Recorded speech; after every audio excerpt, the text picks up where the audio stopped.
आज खेड़ी चोपटा के अंदर हरियाणा के किसान आंदोलन का एक केंद्र बिंदु बन चुका है। ठीक है, आप देखोगे रोज यहाँ हजारों की संख्या में लोग आते हैं, अपनी हाजिरी देते हैं, बात सुनते हैं और ये स्ट्रेंथ आप बता दो एक दो दिन में आप देखोगे लाखों की संख्या में हो जाएंगे।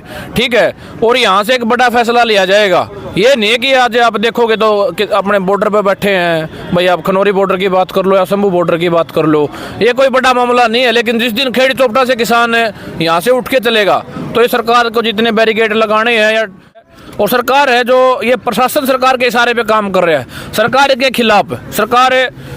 खिलाफ अगर कोई भी कहीं भी दो चार आदमी इकट्ठे हो जाते हुए धारा 144 लगाते हैं तो भाई तो प्रशासन का मिसउपयोग भी, और मैं प्रशासन के भाइयों से भी कहूँगा कि इतना दबाव में काम करना ये उचित नहीं है। ये सरकारें तो आनी जानी चीज है। ठीक है, तो धारा 144 लगा ली तो ये हजारों किसान इकट्ठे हो रहे तो भाई कहाँ गई है धारा 144? तो किसानों को धारा 144 नहीं रोक सकती या कोई भी नहीं रोक सकता, क्योंकि किसान है अपना हक मांगने के लिए इकट्ठा हो रहा है। ऐसा तो नहीं है किसान कोई। सारे दर्शकों ने कपिल संगवान के हाथ जोड़कर राम राम देखने लग रहे हो। आखिर हरियाणा और खास मुद्दे इस वक्त मौजूद है भाई खेड़ी जालम के अंदर। बड़ी क्रांतिकारी धरती है भाई, नारनौल का गांव है खेड़ी जालम।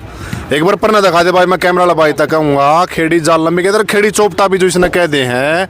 फिलहाल जो भाई ट्रैक्टर तैयार है, इन ट्रैक्टर में आप देखने लग रहे हो 5-5 10-10 दिन का जो उनमें सामान है सारे के सारे ट्रैक्टर में ये बाट देखने लग रहे भाई। हमें कद से जो हम आदेश मिला अगर हमें जो शंभू बॉर्डर टिकरी बॉर्डर पकड़ शंभू बॉर्डर खनौरी बॉर्डर पर जाने की जो तैयारी में है पूरे के पूरे।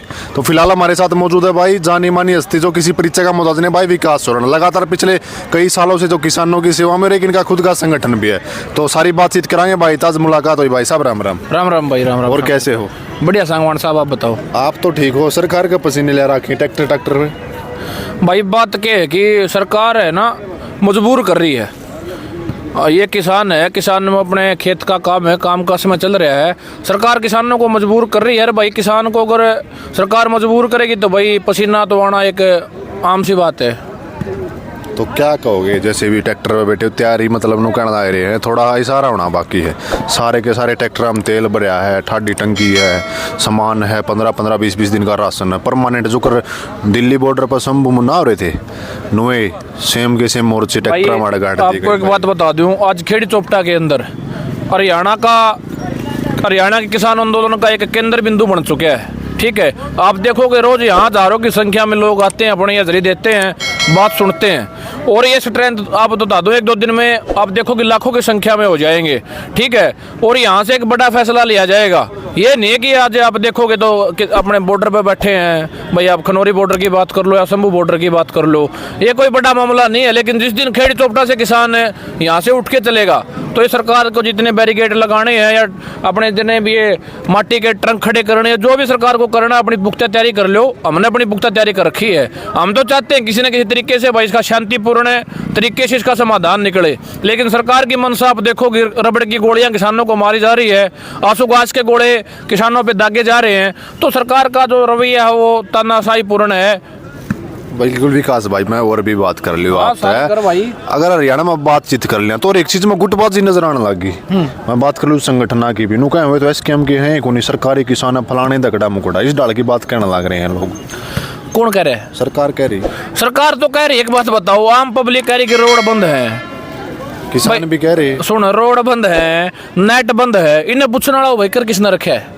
हमारा देश है ये, हमें लोकतांत्रिक अधिकार है, हम जहाँ जाना चाहे चले जाए। किसान ये इस देश के नहीं है क्या? ठीक है, जब लोकतंत्र ने हमें अधिकार दे रखा है कि हम कहीं भी जा सकते हैं, और सीधी सी बात है हमारा रास्ता तो सरकार रोक रही है। लोगों को अगर परेशानी हो रही है ना, चाहे इंटरनेट बंद होने के कारण हो रही हो, चाहे रोड बंद होने के कारण हो रही हो, ये सारी की सारी परेशानियों की सरकार ये बीजेपी सरकार है। आप एक बात बताओ, पंजाब से किसान चल के आए, वहाँ पे किसी ने नहीं रोका ना। तो हरियाणा की जेजेपी और बीजेपी सरकार ये किसानों को परेशान करने का काम कर रही है और हरियाणा का किसान अब एक्टिव मूड में आ चुके हैं। ठीक है, आप कल की संख्या देखोगे, उससे पहले के दिन की संख्या देखोगे, आज तीसरा दिन है खेड़ी के अंदर इस पॉइंट को चुना किसानों ने। यहाँ संख्या लगातार बढ़ती जा रही है और इसको जल्दी से और बड़ा संख्या करके, और मैं तो सभी से आह्वान करूंगा कि आप कहीं भी बैठे हो, इस वीडियो को देख रहे हो, आप जिस तरीके का आंदोलन में सहयोग कर सकते हो आप सहयोग करने का काम करें। बिल्कुल विकास भाई, मैं बात कर लूँ नुका 144 बियाड़ा लगा दी गई थी, अगर मैं बात कर लूँ अपने खेड़ी चौपटा के अंदर में इस तरह की ये तो पता है क्या, सरकार है और सरकार है जो ये प्रशासन सरकार के इशारे पे काम कर रहा है। सरकार के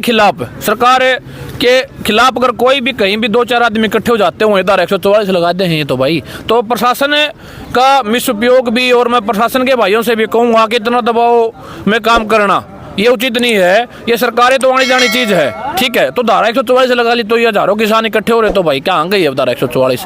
तो किसानों को धारा 144 नहीं रोक सकती है, कोई भी नहीं रोक सकता, क्योंकि किसान है अपना हक मांगने के लिए इकट्ठा हो रहा है। ऐसा तो नहीं है किसान कोई देश विरोधी गतिविधि कर रहा है, किसान सिर्फ अपना हक मांग रहा है। बिल्कुल बिल्कुल। और ये सिर्फ जितने वादे आप देखोगे, किसान जो लड़ाई लड़ रहा है, स्वामीनाथन रिपोर्ट की लड़ाई है, MSP की लड़ाई है, या कर्जा मुक्ति की माफी की है, ये तो बीजेपी सरकार खुद कहती थी कि सत्ता में आएंगे तो वही कर्जा माफ करेंगे, MSP पे कानून बना के देंगे, तो क्यों नहीं बना रहे? कह रहे हैं कि 5 फसलों पे MSP है। भाई 5 फसलों पे MSP और 5 साल तक है। एक बात बताओ भाई, 23 फसल है, 23 के 23 फसलों पे MSP क्यों नहीं? और 5 साल के बाद क्या किसान खेती करना छोड़ देगा? किसान क्या खत्म हो जाएगा 5 साल के बाद? तो सरकार की मंशा क्या है कि इलेक्शन नजदीक आ रहा है, आचार संहिता तक ये मीटिंग करके आगे दगाने का काम कर रहे हैं। लेकिन अब मैं सभी भाइयों से एक निवेदन करना चाहता हूं कि आप बढ़ चढ़ के इस किसान आंदोलन का हिस्सा बने। आप देखोगे कि आज सभी गांव के आसपास के गांव ने अपने कमान अपने हाथों में संभाल ली। और मैं एक बात और स्पष्ट करना चाहता हूं, खेड़ी चौपटा का जो आंदोलन है वो किसी एक यूनियन का नहीं है, किसी एक नेता का नहीं है। ये आंदोलन आम किसान लड़ रहा है, आम गांव के लोग लड़ रहे हैं, और इसका नेतृत्व भी आम लोग ही कर रहे हैं। जी भाई साहब, धन्यवाद जो आपने अपना कीमती समय हमारे लिए निकाला। तो भाई फिलहाल हम लोग मौजूद है भाई खेड़ी चौपटा के अंदर, और एक बड़ा गढ़ बन गया है किसान आंदोलन की। अगर बातचीत कर लिया मैं तो आड़त है जो किसान आंदोलन शुरू होने की प्रक्रिया में है, चिंगारी थी। तो इस वीडियो ने आप ज्यादा शेयर कर दियो। मैं आपका भाई कपिल सांगवान, धन्यवाद।